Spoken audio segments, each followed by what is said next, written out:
ഇന്നും ഞാൻ മനുഷ്യനെ പ്രസാദിപ്പിക്കുന്നു എങ്കിൽ ക്രിസ്തുവിൻ്റെ ദാസനായിരിക്കുകയില്ല. ഗലാത്യർ 1-ാം അധ്യായം 10-ാം വാക്യം. കർത്താവായ ദൈവത്തിൻ്റെ ദാസനായിരിക്കുക, കർത്താവിൻ്റെ ദാസനായിരിക്കുക എന്നുള്ളത് ഒരു വിശിഷ്ടമായ പദവിയാണ്. നാം ഓരോരുത്തരും ഈ പദവിയിൽ ഇരിക്കണം എന്ന് കർത്താവായ യേശു ആഗ്രഹിക്കുന്നു.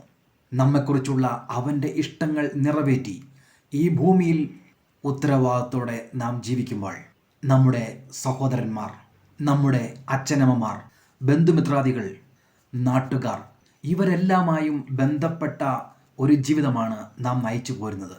അവർക്കെല്ലാം നമ്മെപ്പറ്റി കാഴ്ചപ്പാടുകളുണ്ട്.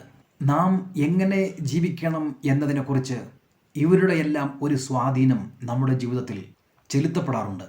എന്നാൽ ഇത് പരിപൂർണമായ ഒരു സ്വാധീനമല്ലാത്തതിനാൽ തികവുള്ള ഒരു ജീവിതത്തിലേക്ക് നയിക്കുവാൻ പര്യാപ്തമല്ല.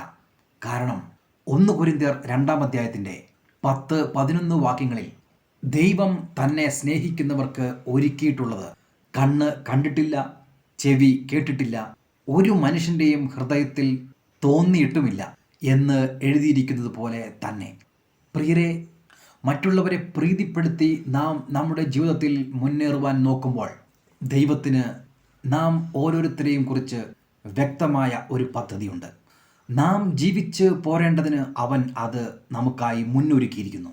നമുക്കോ ദൈവം തൻ്റെ ആത്മാവിനാൽ അത് വെളിപ്പെടുത്തിയിരിക്കുന്നു. ദൈവത്തിൻ്റെ ആത്മാവിനാൽ നയിക്കപ്പെടുന്ന ഒരു മനുഷ്യന് അവൻ്റെ ജീവിതത്തിൽ അവൻ നടക്കേണ്ടുന്ന വഴി സുവ്യക്തമായി ദൈവം അത് കാണിച്ചു തരിക തന്നെ ചെയ്യും. മനുഷ്യർക്കാവട്ടെ, അത് പിതാവിനോ, അത് മാതാവിനോ, ഭാര്യയ്ക്കോ, ഭർത്താവിനോ, സഹോദരിക്കോ, കൂടപ്പുറപ്പിനോ, നാട്ടുകാർക്കോ നിന്നെക്കുറിച്ചുള്ള പദ്ധതി നിനക്കായി ഒരുക്കി തരുവാൻ സാധ്യമല്ല.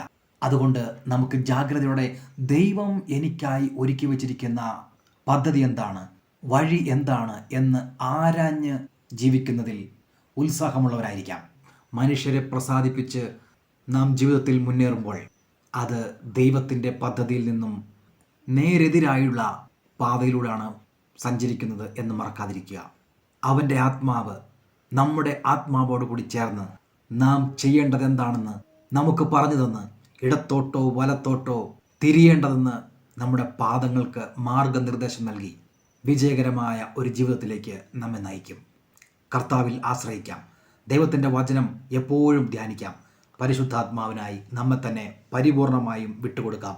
ദൈവത്തിന് നമ്മെക്കുറിച്ചുള്ള പദ്ധതി പൂർത്തീകരിക്കുവാനും നമ്മോട് ബന്ധപ്പെട്ടിട്ടുള്ള മറ്റെല്ലാവർക്കും ഒരു അനുഗ്രഹമായി തീരുവാൻ നമുക്ക് സാധിക്കുകയും ചെയ്യും.